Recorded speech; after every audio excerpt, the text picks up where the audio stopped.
स्वागत आहे तुमचं आपल्या जनरल इन्फो न्यूज या यूट्यूब चॅनलवरती। लालपरीचा प्रवास आता महागणार आहे। एसटी महामंडळाकडून भाडेवाढ होण्याची शक्यता।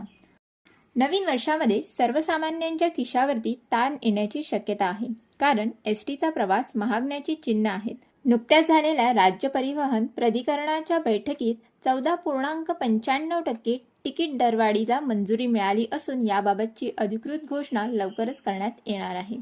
एसटीची शेवटची भाडेवाढ ही 2021 मध्ये झाली होती आणि आता किमान 15% भाडेवाढ अशी मंजुरी दिली गेली आहे। 1 फेब्रुवारीपासून ही वाढ होण्याची शक्यता आहे।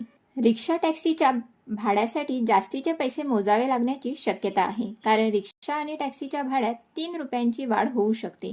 ऑक्टोबर 2022 पासून रिक्षा आणि टॅक्सीचे भाडेवाढ करण्यात आलेली नाही, पण इंधन आणि सीएनजीचे दर सतत वाढत आहेत, यामुळे भाडेवाढ व्हावी अशी रिक्षा आणि